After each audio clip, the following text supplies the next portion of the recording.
Bismillahirrahmanirrahim. Assalamualaikum warahmatullahi wabarakatuh. Alhamdulillahil aliyyil azim. Wassalatu wassalamu ala nabiyil amin. Rasulillah sallallahu alaihi wasallam wa ala alihi wa ashabihi ahli sidqi wal yakin. Subhanaka la ilma lana illa ma 'allamtana innaka antal alimul hakim. Amma ba'du. Alhamdulillah, kita bersyukur kehadirat Allah Subhanahu wa taala. Kembali Allah hadirkan Senin pekan yang keempat yang selalu kita hadiri majelis kajian ba'da zuhur ini dalam rangka kita menggali ayat-ayat Allah, tuntunan Rasulullah sallallahu alaihi wasallam. Mudah-mudahan selalu sehat walafiat dan tugas-tugas kita dimudahkan oleh Allah, mendapatkan keberkahan dan pahala berlipat di yaumil qiyamah kelak. Amin ya rabbal alamin. Salawat dan salam kita sampaikan kepada baginda junjungan alam, teladan sepanjang zaman, Nabi Muhammad sallallahu alaihi wasallam. Kita berbahagia menjadi umatnya yang selalu berusaha untuk mengikuti, meneladani dan mengamalkan semua tuntunannya, termasuk tuntunan dalam bermajelis ilmu, tuntunan dalam beramal, bekerja, beraktivitas. Mudah-mudahan karena kita selalu mengikuti tuntunan Nabi, kelak kita akan dibersamakan dengan syafaatnya di yaumil qiyamah. Amin ya rabbal alamin. Baik Bapak Ibu jamaah yang dimuliakan Allah, kita akan membahas satu tema yang hari ini adalah masih di bulan November, yaitu dengan kepahlawanan. Kita mengambil salah satu sisi dari kepahlawanan berdasarkan ayat-ayat Al-Quran, yaitu bagaimana kita mengambil ibrah, bagaimana kita mengambil pelajaran dari kisah-kisah kepahlawanan yang diabadikan di dalam Al-Quran. Kalau kita rujuk ke beberapa literatur, terutama dari surat Yusuf ayat 111, kita sangat yakin bahwa tujuan semua kisah apapun di dalam Al-Quran, semuanya bertujuan untuk kita mengambil ibrah, mengambil pelajaran. Maka tepat temanya adalah ibrah dari kisah kepahlawanan. Laqad kana fi qasasihim ibratul liulil albab. Sungguh pada kisah-kisah mereka, kisah para pahlawan, kisah orang-orang terbaik, kisah orang-orang soleh adalah pengajaran dan pelajaran. Ibrah bagi mereka yang selalu menggunakan akalnya. Ceritanya bukan rekayasa, tidak dibuat-buat, tetapi menjelaskan segala sesuatu. Kisahnya pula menjadi petunjuk, bahkan menjadi rahmat. Bagaimana kita berusaha untuk menjadikan kisah-kisah itu adalah juga kisah-kisah yang nilainya nilai rahmat dari Allah, nilainya adalah ibrah, dan nilainya adalah huda, petunjuk dalam kehidupan kita. Oleh karena itu jamaah yang dimuliakan Allah, 3/4 Al-Quran itu isinya kisah atau sejarah. Karena layak ya, semua kisah itu ada pelajaran dan tuntunan. Apalagi kalau kisahnya, sejarahnya tentang para pahlawan. Mereka yang sudah mendedikasikan, mereka yang sudah mengorbankan seluruhnya untuk agama, untuk bangsa. Dan disitulah justru dimensi kepahlawanan menurut Al-Quran adalah dimensi yang sangat luas. Dan kita sangat yakin setelah para pahlawan yang memperjuangkan, yang berjuang, memerdekakan, yakin ada pahlawan-pahlawan berikutnya dan tidak dibatasi oleh Allah. Pahlawan selalu ada pada zamannya. Kita akan rujuk beberapa ayat-ayat Al-Quran yang Allah abadikan pahlawan-pahlawan dalam berbagai dimensinya. Masya Allah. Intinya pahlawan itu adalah ittabi'u man la yas'alukum ajra wa hum muhtadun. Kita diperintah oleh Allah, ikutilah orang-orang soleh, orang-orang terbaik yang tidak pernah meminta imbalan, tapi mereka selalu memberi yang terbaik. Itulah karakteristik dari kepahlawanan kalau kita mengacu kepada surat Yasin ayat 21, dan benar kalau kita rujuk misalnya di Kamus Besar Bahasa Indonesia. Kepahlawanan itu adalah sifat kepahlawanan. Ada keberanian, ada keperkasaan, ketangguhan, kerelaan berkorban, dan kesatriaan. Sehingga seorang yang dikatakan pahlawan adalah menonjol karena keberaniannya, menonjol karena pengorbanannya dalam membela kebenaran, dan mereka adalah para pejuang yang gagah berani. Ini menurut Kamus Besar Bahasa Indonesia. Karenanya kalau kita rujuk pula beberapa literatur bahasa, pahlawan itu berasal dari bahasa Sanskerta. Pahala, ya pala atau pahala itu artinya adalah hasil atau buah. Dan buahnya adalah kita sekarang merasakan nikmatnya kehidupan yang sangat nyaman, kehidupan yang penuh dengan keberkahan dari Allah Subhanahu wa taala. Setiap orang memiliki peluang yang sama menjadi pahlawan. Baik dalam pengertian yang sempit di lingkungan keluarga, di lingkungan tetangganya, di lingkungan kerabatnya, di lingkungan perkantorannya, atau dalam makna yang sangat luas, pahlawan bangsa, pahlawan negara, dan pahlawan agama. Dan pahlawan sejati sebagaimana di surat Yasin tadi disampaikan oleh Allah, tidak pernah meminta, tapi mereka justru selalu memberi. Karenanya gelar pahlawan ternyata tidak diminta oleh pahlawan tersebut, karena pahlawannya sudah mendahului kita. Tapi banyak pihak yang merasakan dan betul-betul meyakini jasanya amat sangat paripurna, maka mereka lah yang mengajukan untuk fulan, untuk para pahlawan mendapatkan gelar kepahlawanan. Insya Allah itulah beberapa catatan kita yang menjadi pengantar kajian kita pada siang hari ini.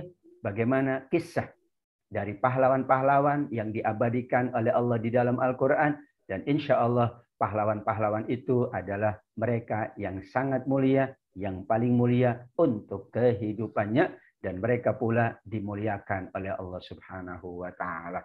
Catatan Al-Qur'an, Bapak Ibu yang dimuliakan Allah, pahlawan itu dalam Al-Qur'an diabadikan dari berbagai kalangan di zamannya. Ada pahlawan para nabi. Semua nabi, semua rasul adalah pahlawan untuk kaumnya. Bagaimana dengan Nabi Musa alaihissalam? Menyelamatkan, ya, memberikan kebaikan kepada kaumnya, bersabar terhadap kaumnya, memberikan apapun yang diminta. Nabi Isa alaihissalam, Nabi Daud alaihissalam, semua nabi dan rasul kata para ulama berdasarkan ayat-ayat Al-Quran, mereka adalah pahlawan yang layak untuk kita jadikan sebagai teladan. Para sahabat Nabi juga mereka adalah pahlawan-pahlawan yang diabadikan di dalam Al-Quran. Bahkan Nabi selalu mengenang jasa para sahabatnya yang gugur sebagai syuhada dalam beberapa perang, di antaranya perang Badar, karena perang pertama yang diikuti oleh Nabi dan para sahabatnya. Kalau Nabi mengenang jasa para sahabatnya yang gugur, maka kita layak mengenang jasa para pahlawan kita yang mereka sudah memberikan yang terbaik untuk kita semuanya. Kemudian yang ketiga tahapannya adalah Allah abadikan pahlawan-pahlawan dari kalangan orang-orang sholihin. Setelah para nabi dan rasul, urutannya adalah para sahabat, kemudian orang-orang sholihin. Di dalam orang-orang sholihin ada tabi'in, tabi'in, dan para ulama, orang-orang terbaik, minal mu'minin rijalun sadaku ma'ahadullah alaihi. Subhanallah. Di antara orang-orang beriman ada orang-orang soleh. Mereka menepati yang Allah janjikan untuk mereka.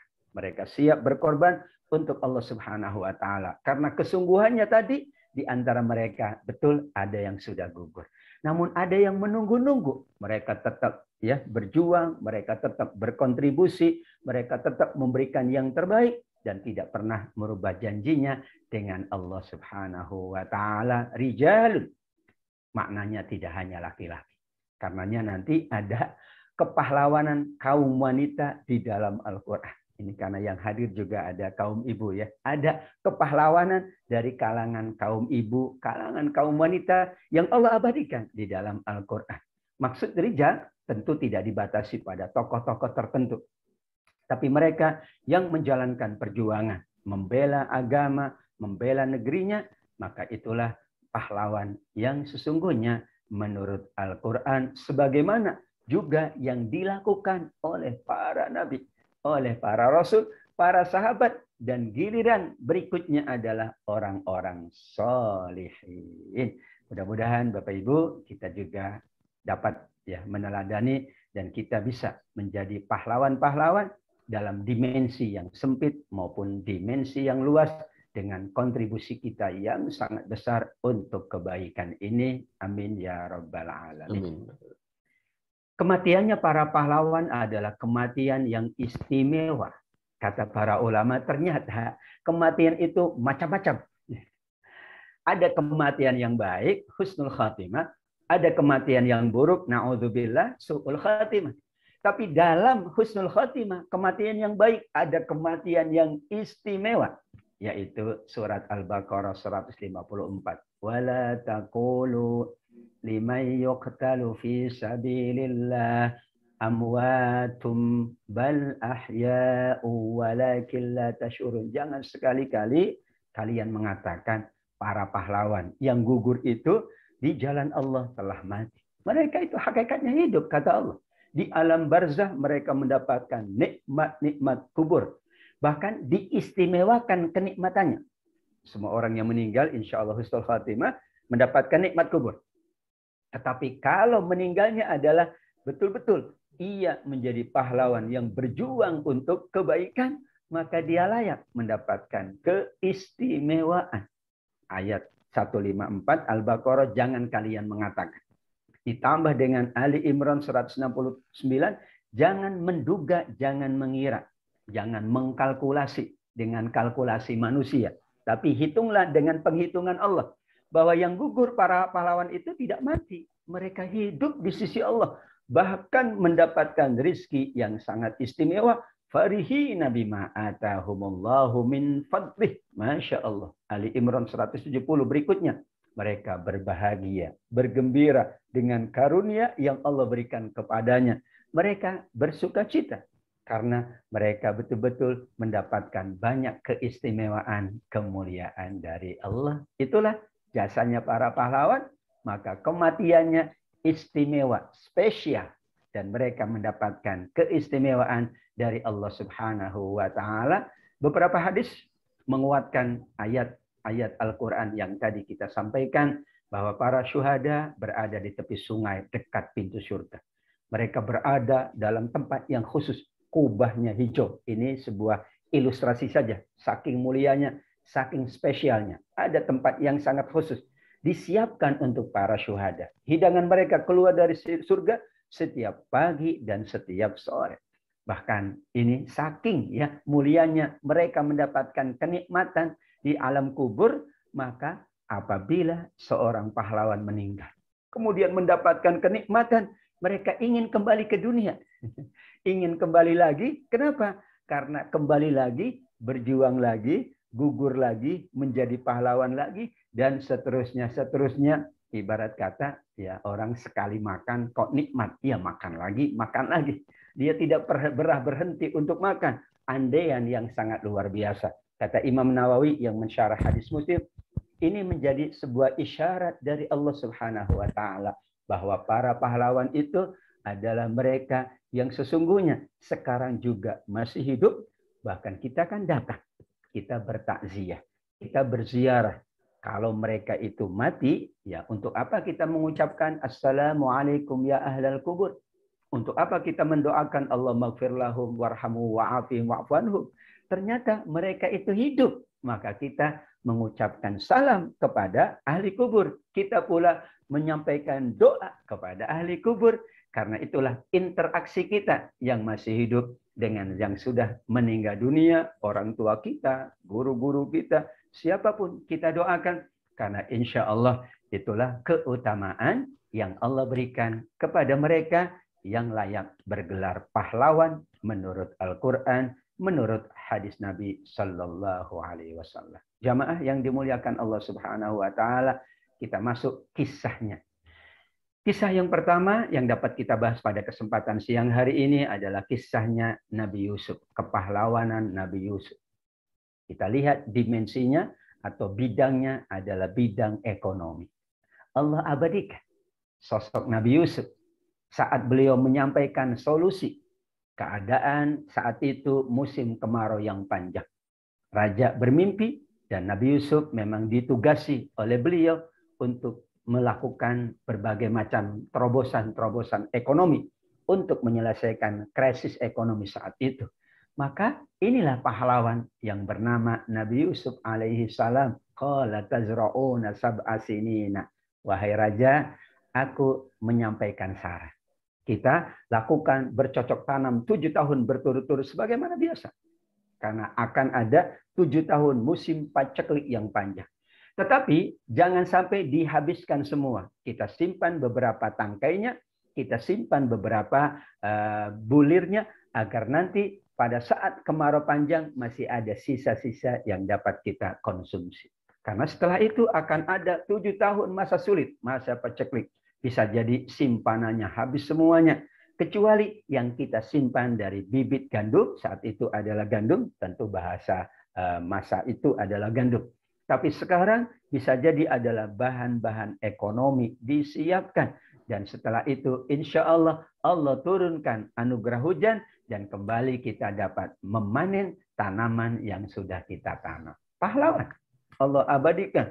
Dan semua masyarakat Mesir saat itu ya mengagungkan sosok yang bernama Nabi Yusuf. Nabi yang memberikan solusi bagaimana masyarakat mendapatkan kehidupan yang lebih baik pada saat kesulitan ekonomi. Sekarang pula alhamdulillah kita berusaha untuk memberikan yang terbaik agar kepahlawanan dalam bidang ekonomi juga kepahlawanan yang memberikan kebaikan kepada sesama. Ada Siti Hajar, tadi kita sampaikan ternyata Al-Quran tidak hanya mengabadikan pahlawan dari kalangan laki-laki, tapi ada kepahlawanan dari kalangan kaum ibu. Masya Allah. Ini ada keluarga saya, ada sahabat saya dari Singapura, ya, daripada Singapura. Ibu Faiza Yanti, Masya Allah. Kepahlawanan seorang Hajar, ibunda dari Ismail. Bagaimana kita katakan, beliau ini berada dan tinggal di tempat yang tandus. Jauh dari kehidupan, jauh dari kompleks perumahan. Dan itu adalah memang kehendak dari Allah. Ayat ini yaitu Ibrahim ayat ke-7 kata para ulama tafsir. Karena cakupannya atau landasannya ayat Al-Quran. Mengingatkan Nabi Ibrahim meninggalkan Siti Hajar dan putranya Ismail yang masih bayi. Tempatnya jauh dari komplek, jauh dari lingkungan, bahkan jauh dari ya sarana ekonomi mungkin kalau bahasa sekarang. Tandus, tidak ada tanaman kata Allah. Biwadin ghairi zi zar'in, tidak ada tanaman. Saat itulah Nabi Ibrahim diminta oleh Allah meninggalkan keduanya. Wahai Ibrahim, tinggalkan Hajar, tinggalkan Ismail. Tentu seorang istri ya ingin bertanya kepada suaminya. Ia Hajar mengikuti dan bertanya, hendak kemana wahai suamiku Ibrahim? Apakah engkau meninggalkan kami di tempat yang tiada teman, tiada apapun yang dapat kami jadikan sebagai ya sandaran kehidupan kami? Mengulang-ulang terus pertanyaannya. Nabi Ibrahim tidak bisa menjawab karena memang sulit untuk menjawabnya. Disitulah sosok Hajar yang sangat mulia. Dengan keyakinannya ia bertanya dengan pertanyaan yang luar biasa. Apakah ini Allah yang menyuruh? Nabi Ibrahim menjawab, benar, ini adalah perintah Allah. Maka beliau dengan keyakinannya, dengan semangatnya, beliau katakan, idzan la yudayyi'una. Kalau begitu, Allah tidak akan menelantarkan kami dan Allah buktikan. Allah berikan pertolongan dengan Zam-Zam. Zam-Zam itu bahasanya Hajar artinya ayo berkumpul, ayo berkumpul. Ya, tapi kita menjadikannya ya air Zam-Zam dan tidak salah. Saat itulah Siti Hajar menyiapkan kolam kecil agar Zam-Zam itu ya dapat disimpan, tidak mengalir ke berbagai penjuru supaya tidak kesulitan untuk mengaturnya. Sampai dikatakan oleh sahabat Ibnu Abbas bahwa Rasul telah bersabda, rahimallahu umma Ismail. Semoga Allah melimpahkan rahmat kepada bunda Ismail yaitu Hajar. Jika ia membiarkan Zam-Zam itu tidak membuat kolam tadi sungai kecil, maka Zam-Zam tidak seperti sekarang ini tersimpan dan semuanya mendapatkan kebaikan. Tapi mungkin terjadi ya aliran-aliran ke berbagai pelosok dan tidak dapat disimpan dengan sebaik-baiknya. Itulah kepahlawanan dari seorang wanita yang bernama Hajar. Bahasa kitanya Siti Hajar, ibunda dari Ismail alaihi salam.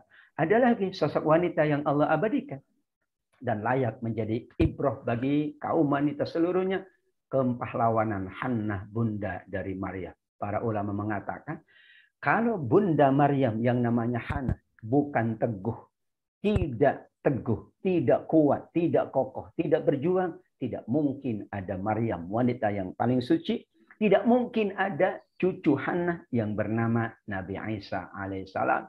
Bukankah kita menjadi seperti ini karena ibu kita? Bukankah kita menjadi seperti ini karena orang tua kita?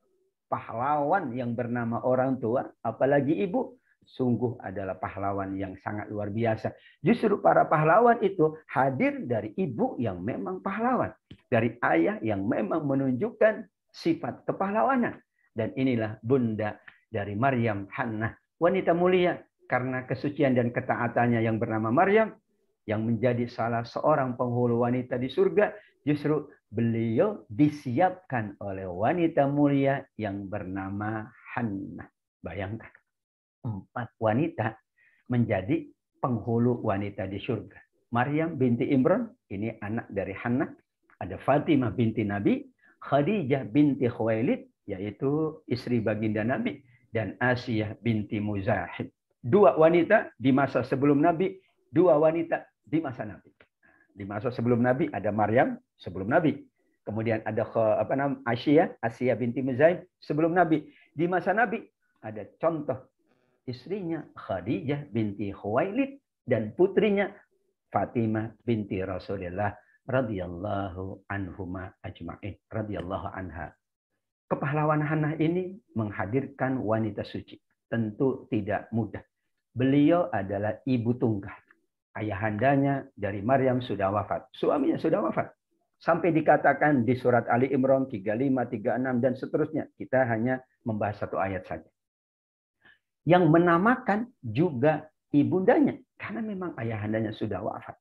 Yang mendidiknya, yang mengasuhnya, yang membesarkannya, ini adalah Hannah. Lahirlah Maryam, jadilah Maryam wanita mulia. Masya Allah.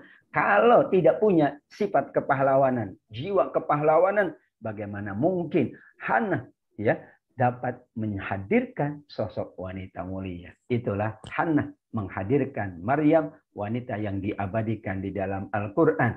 Awalnya inilah yang dibahas di surat Ali Imran 35. إِذْ قَالَتِ امْرَأَةُ عِمْرَانَ رَبِّ إِنِّي نَذَرْتُ لَكَ مَا فِي بَطْنِي. Ingatlah ketika istri Imran yang Allah abadikan istri Imran. Tentu tidak menampilkan peran dari Imran, tapi peran terbanyak untuk Maryam adalah istri dari Imran, yaitu Hannah. Peran yang terbanyak tentu untuk Isa adalah Maryam, karena Maryam melahirkan Isa tanpa seorang laki-laki. Ya Tuhanku, aku bernazar, apa yang ada dalam kandunganku ini akan aku jadikan hamba yang mengabdi kepadamu, yang beribadah, hanya beribadah di sisimu. Maka terimalah nazarku. Nazar ini diterima oleh Allah. Namun Allah menghendaki ujian bagi seorang pahlawan Hannah. Karena ujiannya apa? Maryam minta laki-laki karena akan didedikasikan untuk mengurusi masjid, untuk memakmurkan masjid, untuk beribadah di masjid, di mihrab. Maka beliau katakan, walaysa dzakaru kal unsa, ya Allah, laki-laki itu beda sama perempuan. Namun tetap ia yakin seorang perempuan juga boleh untuk mengabdi kepada Allah di rumah Allah Subhanahu wa taala, dan itulah Maryam. Dan akhir ceritanya tentu kita tahu bagaimana beratnya pula perjuangan Maryam harus melahirkan seorang anak yang bernama Nabi Isa alaihissalam tanpa kehadiran seorang suami atau seorang laki-laki. Ada pula hadirin wal hadirat yang dimuliakan Allah, kisah kepahlawanan di dalam Al-Quran, pahlawan senior. Ternyata dahulu yang menjadi pahlawan ada anak-anak remaja. Kita tahu yang berhasil membunuh Abu Jahal itu adalah seorang yang usianya 14 tahun. Seorang sahabat usianya 14 tahun. Ya SMP kelas 2 kira-kira. Ya pahlawan junior. Tapi ada pahlawan senior. Inilah contoh dari pahlawan senior. Abu Talha. Dikatakan usianya 70 tahun ke atas. Dan beliau sudah lanjut. Bahkan dikatakan sudah sakit-sakitan. Ketika mendengar ayat Allah 41 surat At-Taubah. Infiru khifafan wa thiqala. Keluarlah, berangkatlah kalian semua. Apakah ringan atau berat. Ayat ini dipahami oleh sahabat senior Abu Talha Beliau memahaminya bukan ringan atau berat. Ya, kalau ringan berat kan relatif ya. Ya, mungkin ada malas, mungkin ada semangat, mungkin ada kendaraan, mungkin ada tidak kendaraan, ringan dan berat. Tapi beliau pahami ayat ini adalah syuyukhan au syubbanan, baik tua maupun muda. Kemudian beliau berkata, memanggil anak-anaknya, anak-anakku persiapkan perbekalan untuk ayahanda. Anak-anaknya berkata, sudah, rahimakallah, Allah merahmatimu, engkau sudah ikut bersama Nabi dulu. Sampai Nabi wafat, engkau masih tetap berjuang. Engkau pernah ikut bersama Abu Bakar, sampai Abu Bakar wafat, karena usianya panjang. Sampai Umar pun engkau ikut, sekarang sudahlah, giliran kami saja. Kami saja yang menggantikan ayahanda. Ayahanda sudah sepuh, ayahanda sudah senior, ayahanda sulit untuk bersama ya berada dalam peperangan. Abu Talha menolak, ia pergi sendirian menaiki kapal laut dan kemudian dia gugur sebagai pahlawan. Masya Allah. Ternyata kepahlawanan menurut Al-Quran tidak terkait dengan usia. Siapapun layak dan boleh menjadi pahlawan kalau ia memberikan keterbaikan untuk keluarganya, untuk bangsanya, untuk masyarakatnya. Ini contoh dari kisah pahlawan senior namanya Abu Talha radhiyallahu anhu wa arda. Ada pahlawan perang tanding. Ya. Jadi sejarahnya ya ini kita mengambil dari surat Al-Hajj ayat 19. Hadzani khasmani khasumu fi rabbih. Ini dua golongan yang saling beradu tanding, yaitu tentang Allah Subhanahu wa taala, berjuang karena Allah Subhanahu wa taala. Nah, menurut Abu Dzar Al-Ghifari radhiyallahu an, ayat ini turun karena dulu sebelum perang Badar, ini perang pertama terjadi dulu kesepakatan. Dan ini tradisi masyarakat dahulu, sebelum perang maka ada adu tanding, duel lah, satu lawan satu. Saat itulah ada Hamzah, ada Ali bin Abi Thalib, ada Ubaidah bin Al-Harith, ada Utbah bin Rabi'ah, dan ada Syaibah bin Rabi'ah serta Al-Walid bin Utbah. Maka Nabi kemudian Shallallahu Alaihi Wasallam berkata kepada para sahabat-sahabat tadi, wahai Hamzah berdiri, wahai Ali berdiri, wahai Ubadah bin Haris berdiri. Maka Hamzah mendatangi Utbah dan terjadilah duel adu tanding di antaranya.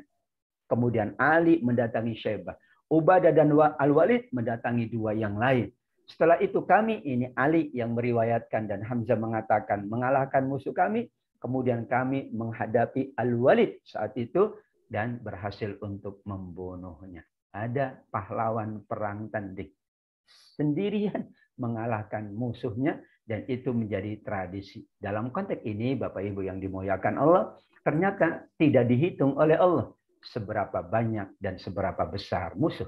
Yang dihitung oleh Allah adalah bagaimana kesungguhannya untuk memberikan yang terbaik untuk Allah Subhanahu wa taala, sampai ini pula diabadikan sebagai pahlawan meskipun perangnya perang tanding dalam tanda kutip ya, adu tanding yang itu biasa menjadi tradisi masyarakat Arab sebelum mereka melangsungkan peperangan panjang. Dan ini menjadi catatan kata para ulama betapa pula Allah Subhanahu wa taala menginginkan kepahlawanan itu dimensinya amat sangat luas. Ada kepahlawanan dengan ilmu. Masya Allah. Kita tidak heran. Justru ya hadirnya ilmu ini adalah menghadirkan kebaikan-kebaikan. Wallahu a'lam. Kalau tidak ada para guru, para ulama, mereka yang alim di bidangnya, apa yang terjadi pada kita semuanya. Sampai dikatakan di surat At-Taubah ayat 122, disetarakan kepahlawanan dalam perang, disetarakan dengan kepahlawanan dengan ilmu. Bahkan aktivitas seperti kita, thalabul ilmi, tafaqqufiddin itu disejajarkan oleh Allah. Dan Allah tidak mau semuanya itu pergi ke medan perang. Kata Allah Subhanahu wa taala, hendaklah sebagian dari setiap golongan ada yang memperdalam pengetahuan agama. Mereka yang menyinari dengan ilmu. Mereka yang mengedukasi dengan pengetahuan. Disetarakan menunjukkan ada kepahlawanan dengan ilmu. Bahkan nilainya kalau di hadis Tirmidzi ya, penguat dari surat At-Taubah 122 adalah Nabi bersabda, "Man kharaja fi talabil ilmi fahuwa fi sabilillah." Orang yang keluar ya berjerih payah menuntut ilmu, kan menuntut ya dari satu lokasi ke lokasi yang lain. Saya baca ada satu buku yang sangat baik Namanya warasatul anbiya, para pewaris para nabi. Masya Allah. Seorang Al-Muzani, imam, pengikut dari mazhab Imam Abu Hanifah. Beliau melangsungkan perjalanan dari Irak ke Mekah dengan mengendarai keledai. Ada yang mengatakan keledai, ada yang mengatakan kuda. Dan itu bukan satu hari, berbulan-bulan. Dan sampai Masya Allah, beliau kehabisan bekalnya. Beberapa ulama besar yang kemudian mendedikasikan dengan ilmu. Mereka berjuang untuk mendapatkan satu ilmu saja, satu hadis dari Nabi. Sampai ada yang diamputasi kakinya karena kedinginan. Bahkan ada seorang ulama yang meninggalnya itu karena tertimpa buku-bukunya. Ada angin taufan yang sangat besar. Beliau sedang mengkaji ilmu. Beliau sedang membaca satu buku. Dan kemudian karena sudah sepuh memang. Dan memang sudah sakit-sakitan. Akhirnya meninggalnya di bawah buku-buku atau ilmu-ilmu Allah. Man yuridillahu bi khairan yufaqihu fiddin. Dimensi kepahlawan dengan ilmu. Imam Ibnu Qayyim mengatakan dalam buku Zadul Ma'ad. Sampai dikatakan al-jihad itu pembagiannya sampai 24 jenis. Termasuk dengan ilmu. Kepahlawanan dengan ilmu. Kepahlawanan dengan harta. Kepahlawanan dengan tenaganya. Kepahlawanan di dalam rumah tangga. Kepahlawanan di dalam masyarakatnya. Inilah menguatkan semangat kita semuanya. Insya Allah. Kita mengenang jasa pahlawan. Karena mengenang jasa pahlawan tidak hanya kemudian kita ya mendoakan saja, mengenang, tetapi kita berusaha meneladani kebaikan-kebaikan, kesungguhan-kesungguhan mereka yang sudah memberikan yang terbaik untuk kita semuanya insya Allah. Ada kepahlawanan yang Allah abadikan dengan harta. Wa sayujannabuhal atqa allazi yu'ti malahu yatazakka. Berbahagialah yang Allah anugerahkan harta dan dia betul-betul menjadikan hartanya sebagai sarana kepahlawanan, kebaikannya untuk masyarakat. Akan dijauhkan dari neraka orang yang paling bertakwa, al-atqa, paling bertakwa, sighah mubalaghah. Yaitu yang menginfakkan harta seluruhnya dan membersihkan dirinya dengan harta. Inilah yang dikatakan oleh para ulama tafsir.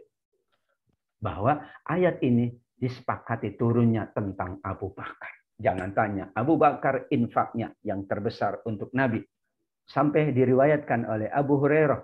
Nabi bersabda, harta seseorang tidak memberikan manfaat bagiku sebanyak harta Abu Bakar. Abu Bakar memberi semua hartanya kepada Nabi SAW.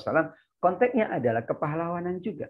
Bahkan banyak sahabat yang menangis sedih. Karena tidak ada harta yang dapat diinfakkan untuk Rasulullah dan untuk para sahabat-sahabatnya. Wala 'alal ladzina idza ma atauka litahmilahu qulta la ajidu ma ahmilukum 'alaih tawallaw wa a'yunuhum tafidu minad dam'i hazanan alla yajidu ma yunfiqun. Mereka ini ya tidak ada kemampuan, memberi kendaraan tidak punya, bekal untuk para pejuang tidak punya. Aku tidak punya kendaraan, aku tidak punya harta. Mereka kembali ke rumahnya bercucuran air mata, menangis karena kesedihan, karena tidak ada yang mereka temukan di rumahnya yang mereka bisa berikan untuk Nabi dan para sahabatnya. Kepahlawanan dengan harta luar biasa, dan kita tentu ya dengan berbagai anugerah Allah Subhanahu wa taala kepada kita terus ya berusaha untuk menjadikan diri kita adalah pahlawan-pahlawan. Pahlawan dengan seluruh anugerah Allah kepada kita semuanya sebagaimana dahulu para pahlawan kita yang mendahului kita mendedikasikan. Sehingga seluruh ayat-ayat Al-Quran kalau bicara kepahlawanan selalu dua. Bi amwalihim wa anfusihim. Selalu dua. Bi amwalihim wa anfusihim. Bi amwalikum wa anfusikum. Karena memang Allah Subhanahu wa taala akan mengganti harta-harta yang diinfakkan untuk konteks kepahlawanan. Jiwa-jiwa yang betul-betul disumbangkan untuk kepahlawanan Allah ganti dengan surga Allah Subhanahu wa taala, dengan limpahan rahmatnya, dengan sekian banyak keistimewaan dan kemuliaan sebagaimana yang tadi disampaikan oleh hadis-hadis Nabi sallallahu alaihi wasallam. Mudah-mudahan Bapak Ibu jamaah sekalian yang dimuliakan Allah Subhanahu wa taala, kita dapat mengambil pelajaran, mengikuti apa tradisi-tradisi kepahlawanannya para nabi tentunya, para nabi, para rasul yang Allah abadikan di dalam Al-Quran, para sahabat-sahabat Nabi yang Nabi sendiri mengenang jasa mereka. Dan selanjutnya, urutan ketiga adalah para sholihin, baik dari kalangan ibu-ibu maupun dari kalangan bapak-bapak, kalangan laki-laki maupun kalangan wanita. Semuanya kata para ulama berdasarkan kisah-kisah tadi, ternyata dimensi kepahlawanan menurut Al-Quran, dimensi yang sangat luas. Semua orang yang mendedikasikan dirinya, hartanya, jiwanya untuk kebaikan adalah layak bergelar pahlawan. Dan mudah-mudahan kita semuanya selalu mengenang jasa pahlawan, mendoakan mereka seluruhnya, dan kita dapat meneladani nilai-nilai kepahlawanan, nilai-nilai kepatriotan, nilai-nilai kesatriaan, sebagaimana disampaikan dalam Kamus Besar Bahasa Indonesia. Dan tidak ada kata lain, insya Allah. Jika masing-masing kita ada jiwa kepahlawanan, maka kita selalu berpikir bagaimana memberi, bukan meminta. Saya ingat pesan kiai saya dahulu, almarhum Imam Zarkashi, beliau mengatakan, berjasalah, jangan meminta jasa. Berjasalah, jangan meminta jasa. Karena kalau orang berjasa, otomatis dia akan diabadikan namanya di hati-hati orang-orang yang terbaik, orang-orang yang mulia, insya Allah. Demikian Bapak Ibu jamaah Masjid Salahuddin KPDJP yang dimuliakan Allah, para pengurusnya dan peserta semuanya yang dimuliakan Allah. Inilah bagaimana kita mengambil ibrah dari kisah kepahlawanan menurut ayat-ayat Al-Quran. Tentu masih banyak lagi ayat-ayat yang lain yang bisa kita jadikan rujukan dalam membahas para pahlawan dan membahas beberapa keteladanan mereka, insya Allah. Wallahu a'lam bishawab. Demikian yang dapat saya sampaikan. Terima kasih pada semua yang hadir. Jazakumullah khairan. Dan saya kembalikan kepada moderator kita. Wallahu a'lam bishawab. Wabillahi taufiq wal hidayah. Wassalamualaikum warahmatullahi wabarakatuh. Waalaikumsalam warahmatullahi wabarakatuh. Terima kasih jazakallah kepada Ustadz yang telah menyampaikan materi kajian pada siang hari ini. Selanjutnya kepada para jamaah masih ada waktu untuk sesi tanya jawab. Bagi yang ingin bertanya dipersilahkan menuliskan pertanyaannya di kolom chat. Ini udah ada yang angkat tangan nih dari tadi. Ibu Faizah Yanti. Barangkali mau bertanya langsung, silakan. Iya, assalamualaikum. Terima kasih admin. Waalaikumsalam warahmatullahi wabarakatuh. Waalaikumsalam. Assalamualaikum Pak Ustadz, jumpa lagi. Iya, alhamdulillah, silakan. Ya, Ustadz, saya mau tanya tentang kepahlawanan ya. Saya pernah terbaca di surat Ali Imran ayat 169. Di situ dituliskan dan jangan sekali-sekali kamu menyangka bahwa orang yang gugur di jalan Allah itu mati. Sebenarnya mereka itu hidup di sisi Tuhannya mendapat rezeki. Yang saya ingin tanyakan, maksud mendapat rezeki ini apa Ustaz? Apa itu mati syahid atau seperti yang meninggal COVID-19 ini? Makasih Ustaz. Assalamualaikum. Waalaikumsalam warahmatullahi wabarakatuh. Baik, terima kasih Puan Yanti daripada Singapura. Barakallahu fiik. Ya. Jadi 169 dan 170 surat Ali Imran itu berkaitan. Yang pertama bahwa Allah memberikan anugerah kenikmatan. Sebagian ulama memahami kenikmatannya adalah kenikmatan bernama nikmat-nikmat kubur. Kita yakin ada nikmat-nikmat di alam kubur, ada pula na'udzubillahi min dzalik, siksa-siksa kubur sebagaimana kita berdoa memohon perlindungan. Yang kedua, mereka ini istimewa. Keadaan di alam barzakhnya tidak seperti mana keadaan kita. Na'udzubillah min dzalik, tapi kita tidak mau. Namun karena mereka istimewa, mereka syahid, mereka berjuang, dan mereka mendapatkan kemuliaan, maka di alam barzakh mereka dimuliakan. Didatangi oleh yang harum, yang wangi, yang putih, bersih, yaitu amal-amalnya yang mendampingi mereka. Dan ada pula pemaknaan lain bahwa para syuhada ini ada dua kategori. Ada syuhada al-akhirah dan ada syuhada dunia. Atau syahid dunia dan syahid akhirat. Syahid besar dan syahid kecil. Nah, kepahlawan yang kita maksud berdasarkan ayat tadi dan Al-Baqarah 154 adalah syahid yang besar. Yaitu mereka yang gugur di jalan Allah Subhanahu wa Ta'ala dengan dimensi yang beragam tadi. Ada dimensi harta, dimensi ilmu. Saat mereka menuntut ilmu, sampai mereka betul-betul menuntut ilmu sungguh-sungguh. Dan Allah berkenan kematian mereka adalah kematian karena ilmu. Ada pula kematian karena hartanya, yaitu saat ia berinfak di jalan Allah Subhanahu wa taala. Termasuk yang disampaikan oleh Nabi sallallahu alaihi wasallam bahwa mereka yang meninggal karena Covid adalah syahid, tapi syahid dunia. Mereka pula yang meninggal karena mempertahankan hartanya. Seorang ibu yang melahirkan kemudian meninggal, maka ia pula syahidah. Demikian mereka yang tenggelam, ya karena ada banjir bandang misalnya, ada bencana, mereka yang tertimpa bangunan yang berat atau gunung dan sebagainya, itu juga dikategorikan syahid di sisi Allah, sebuah kemuliaan. Kenapa dinamakan syahid? Karena mereka tak boleh mengelak. Ya, nggak boleh mengelak kan begitu. Penyakit tidak bisa mengelak. Ketika meninggal yaitu hak Allah Subhanahu wa taala, meskipun kita sudah berikhtiar ya, sudah berusaha, tetapi tetap saja itu di luar batas kemampuan kita manusia. Demikian juga kalau ada bencana sulit kita menghindar. Nah, mereka yang mampu menghindar alhamdulillah itu anugerah Allah. Tapi ada pula di antara kita, sahabat kita yang memang tidak boleh menghindar sehingga ia bersama dengan bencana yang terjadi tadi, maka ia pula syahid. Seorang wanita yang melahirkan tentu sulit kita prediksi. Usaha dari dokter sudah, usaha dari keluarga sudah, maaf, tapi Allah menghendaki kematiannya, itulah kematian syahid di jalan Allah Subhanahu wa taala. Demikian Ibu Faizah, wallahu a'lam bishawab. Ya, terima kasih Ustaz. Sama-sama insyaallah. Ada lagi Ustadz, panjang ini pertanyaan ini. Izin Ustadz, hanya menambahkan saja bahwa nama masjid kita Salahuddin juga adalah diambil dari salah satu pahlawan, Salahuddin Al-Ayyubi. Yang saya tahu orang Eropa menyebutnya Saladin. Merupakan salah satu panglima perang dan jenderal dalam agama Islam. Semoga dengan mengingat para pahlawan ini mampu kita teladani, sekaligus menjadikan diri kita menjadi pahlawan setidaknya bagi orang terdekat, tetangga, dan rekan kita di kantor gitu. Gitu. Ini bukan pertanyaan itu. Terima kasih Pak Taufik, luar biasa ya. Masjid Salahuddin ya.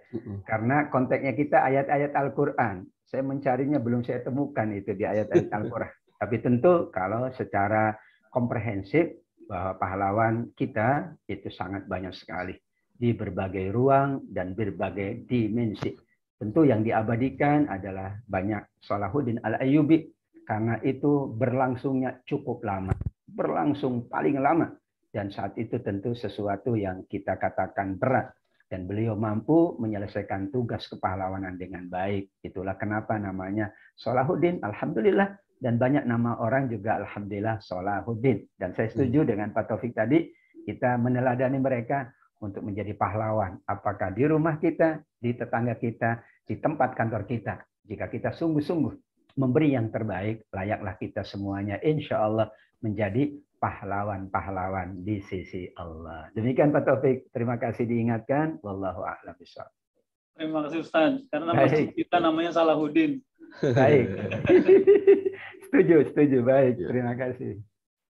Ustaz tadi disebutkan yang di Kalibata juga Salahuddin tuh Pak Taufik. Iya, hampir-hampir banyak di tetangga saya juga ada Salahuddin masjidnya, alhamdulillah. Ustaz tadi disebutkan bahwa pahlawan itu bisa berasal dari berbagai bidang ya. Ada bidang ekonomi, pendidikan, bahkan ada yang pahlawan dengan hartanya seperti Abu Bakar As-Siddiq ya. Jika seseorang tadi sudah menjadi pahlawan seperti Abu Bakar tadi berkorban dengan seluruh hartanya tadi, ketika terjadi peperangan apakah boleh tidak ikut perang Ustaz? Karena udah berkorban dengan yang dari sisi yang lain gitu Ustaz. Iya, di masa Nabi Shallallahu Alaihi Wasallam banyak sekali ya bahasa kitanya ruang-ruang kepahlawanan. Hijrah itu juga ruang kepahlawanan. Mereka yang berhijrah dari Mekah ke Madinah. Kenapa dinamakan pahlawan? Karena mereka mengikuti Nabi, membela agama, dan membela negerinya. Maka dikatakan pahlawan. Tidak mudah itu. Buktinya ada yang tidak mau berhijrah. Buktinya ada yang berhijrah karena dunia atau karena perempuan yang ingin dinikahinya, sebagaimana di dalam hadis Bukhari. Karenanya dimensi yang dinamakan pahlawan berdasarkan hadis-hadis Nabi juga sangat variatif. Hanya ada catatan dari para ulama. Hadis atau ayat Al-Quran yang berbicara tentang dimensi kepahlawanan yang sangat luas. Tentunya tidak kemudian menafikan kepahlawanan yang tinggi, yaitu sebagaimana tadi Al-Baqarah 154, Ali Imran 169, 170. Wala taqulu liman yuqtalu, ada kata yuqtalu, mereka yang gugur di medan perang. Karenanya ketika para sahabat sudah memberikan hartanya sekalipun untuk Nabi, namun kalau Nabi mengingatkan mereka untuk ikut, mereka tidak boleh tidak ikut. Maka ada 3 sahabat, ini kisah juga kepahlawanan ya, di surat At-Taubah juga disebutkan. 3 sahabat yang tidak ikut waktu itu di perang Tabuk. Ya. Namun ada 60 yang lain tidak ikut, tapi mereka beralasan dengan berbagai alasan. Ada yang sakit, ada yang alasannya maaf kesibukan gitu ya. Bahasa sekarang ada alasannya rumahnya itu sedang direnovasi, inna buyutana aurah, begitu Allah menyebutkan. Namun karena mereka mengatakan alasan dan Nabi tidak mengetahui yang gaib, ya, Nabi percaya mereka dan kemudian mereka tidak mendapatkan sanksi. Malah yang dapat sanksi 3 sahabat. Wa 'alat thalathatil ladzina khulifu hatta idza daqat 'alaihimul ardu bima rahabat wa daqat 'alaihim anfusuhum. Mana 3 sahabat itu disanksi oleh Nabi karena tidak ikut berperang tanpa alasan. Dan mereka sudah memberikan hartanya kepada Nabi Shallallahu Alaihi Wasallam, dan itulah ya dikatakan pula justru tobatnya sahabat 3 ini adalah tobat yang ada di dalam Al-Quran yang langsung turun dari atas langit yang ke-7 surat At-Taubah ayat 118. Ya, meskipun mereka disanksi oleh Nabi di dunia, tapi ternyata Allah turunkan mereka ini tidak salah.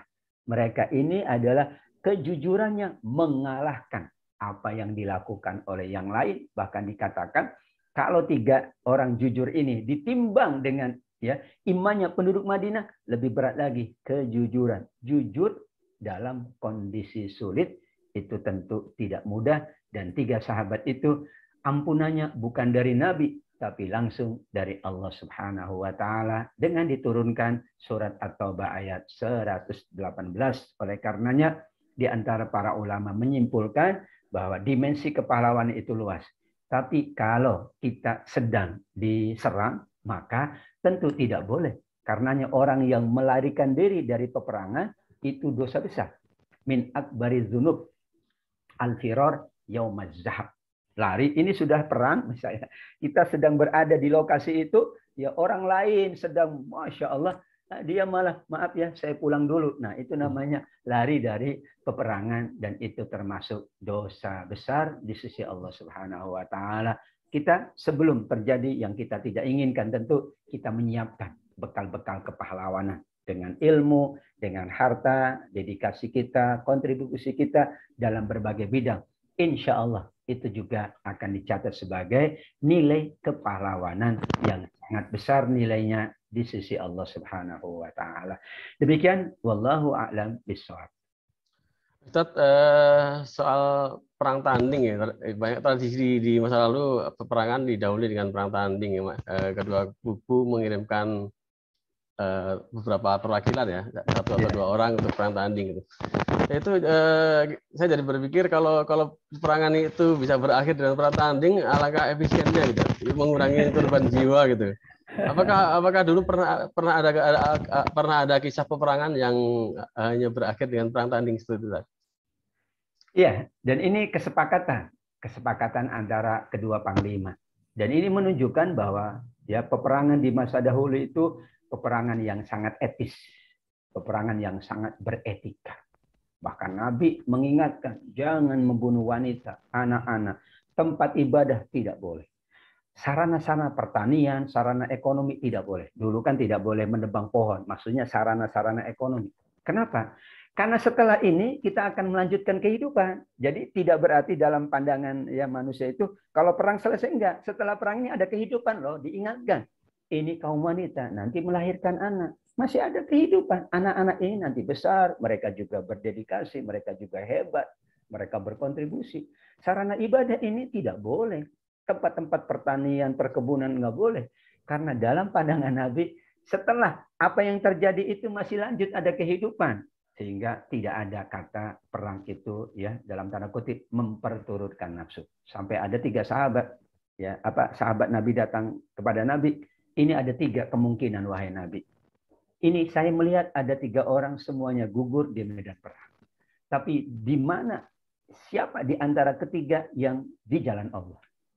Kata Nabi, yang satu saya lihat dia adalah berperang karena dendam. Dulu keluarganya dibunuh, dia dendam. Maka dia tidak di jalan Allah. Yang satu karena dia supaya dikatakan hebat, dikatakan ya kuat, dikatakan tangguh. Dia pula bukan di jalan Allah. Tetapi yang sungguh-sungguh ikhlas karena Allah, itulah yang kemudian dikategorikan oleh Nabi fahuwa fi sabilillah. Dan karena kesepakatan ada yang dicatat di dalam sejarah ada 2 perang kalau tidak salah. Yang tidak jadi, ya selesai tanding, ya udah selesai. Berakhir mereka mengatakan sudah kemenangan bagi pihak kalian. Tetapi setelah itu ada lagi gitu ya, ada lagi peristiwa berikutnya. Hanya disitulah dalam tanda kutip etika di dalam peperangan juga ternyata dijaga betul-betul oleh masyarakat Arab. Di antara yang dijaga oleh mereka misalnya ada bulan-bulan haram. Nah, bulan-bulan haram itu mereka tidak ada yang berani dan mau berperang. Karena diingatkan oleh surat At-Taubah 36 bahwa bulan-bulan haram, bulan yang mulia. Orang berbuat dosa dilipat gandakan. Orang berbuat baik dilipat gandakan. Ini orang Arab nggak mau dia. Udah, maaf ya, bulan haram. Nanti setelah bulan haram.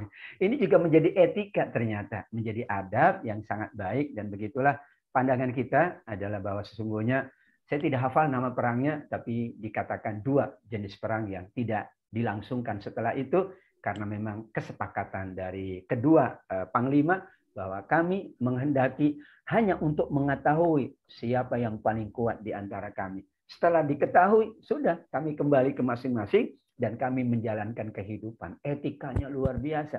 Tidak ada bayangan dalam mereka bahwa setelah perang itu selesai. Enggak. Maaf, setelah perang ini ada kehidupan berikutnya. Ada anak kita, ada cucu kita, ekonomi terus berjalan. Ya. Ilmu harus terus berkembang. Jangan setelah perang kok tidak ada apa-apanya. Ingat dulu, ya kalau tidak salah seorang raja Jepang ya ketika selesai ada Hiroshima Nagasaki, kalau tidak salah dalam sejarah itu yang saya baca, ia katakan mana para guru, mana para guru, mana para ilmuwan, mana para pakar. Kita akan membangun Jepang dengan mereka. Bayangkan dalam benaknya masih lanjut. Padahal sudah dalam tanda kutip ya hancur lebur, tapi keyakinan dan motivasinya setelah ini ada kehidupan berikutnya. Dan alhamdulillah sekarang pula dalam tanda kutip ya perangnya tidak seperti dahulu. Kita mengedepankan etika. Kalau tidak perlu perang ya tidak perlu. Karena kita ingin melanjutkan kehidupan ini dengan sebaik-baiknya sampai batas yang Allah tetapkan untuk kita semuanya. Itu catatan saya. Wallahu a'lam bishawab. Baik, jamaah sekalian, Bapak Ibu yang dimuliakan Allah, kita menutup majelis ini dengan berdoa kepada Allah. Di antara syarat atau adab berdoa adalah setelah kita melaksanakan sebuah amal soleh, dan majelis ilmu adalah amal soleh, apalagi yang kita baca ayat-ayat Al-Quran dan hadis-hadis Nabi Sallallahu Alaihi Wasallam. Mudah-mudahan doa kita dikabulkan oleh Allah Subhanahu Wa Taala. Amin ya Rabbal Alamin. Bismillahirrahmanirrahim. Alhamdulillahirabbil alamin. Hamdan yuafi ni'amahu wa yukafi'u mazidah. Ya Rabbana lakal hamdu kama yanbaghi li jalali wajhikal karim wa li 'azimi sultanik. Allahumma salli wa sallim wa barik ala sayyidina Muhammadin wa ala alihi wa ashabihi wa tabi'ina lahum bi ihsanin ila yaumiddin. Allahumma ighfir lana dzunubana wa li walidina warhamhuma kama rabbayana shighara. Li ulama'ina, li asatidatina, li jami'il muslimina wal muslimat, innaka sami'un qaribun mujibud da'wah. Ya Allah, ampunilah kami semua, kedua orang tua kami, pahlawan kami, para guru kami, orang-orang yang sudah mendahului kami. Jadikan kubur mereka taman-taman surgamu, ya Rabbal Alamin. Allahumma a'inna ala zikrika wa syukrika wa husni ibadatik. Ya Allah, anugerahkanlah kepada kami kemampuan dan kekuatan untuk selalu mengingatmu, untuk selalu mensyukuri karuniamu, untuk selalu beribadah di sisimu dengan sebaik-baiknya. Rabbana hablana min azwajina wa dzurriyyatina qurrata a'yun waj'alna lil muttaqina imama. Anugerahkan untuk kami semuanya ya Allah, keluarga-keluarga, anak-anak, keturunan yang soleh dan solehah, yang menyejukkan pandangan hati kami di dunia dan juga menjadi investasi kebaikan pahala kami di yaumil qiyamah kelak. Allahumma arinal haqqa haqqa warzuqna tiba'ah wa arinal batila batila warzuqna tinabah. Ya Allah, bukakanlah hati kami untuk mengikuti keteladanan-keteladanan dari orang-orang soleh, dari para nabi, para rasul, para sahabat radhiyallahu anhum, para tabi'in dan solihin solihat setelah mereka ya rabbal alamin. Rabbana taqabbal minna innaka antas samiul alim wa tub alaina ya maulana innaka antat tawwabur rahim. Ya Allah, terima dari kami semua amal ibadah kami, kesolehan kami, ketaatan kami, kebaikan-kebaikan kami. Sungguh Engkau Maha mendengar lagi Maha menerima semua doa-doa kami. Rabbana atina fid dunya hasanah wa fil akhirati hasanah wa qina adzabannar. Wa sallallahu wasallam wa baraka ala sayyidina Muhammad wa ala alihi wa sahbihi wasallam. Subhana rabbika rabbil izzati amma yasifun wa salamun alal mursalin walhamdulillahi rabbil alamin.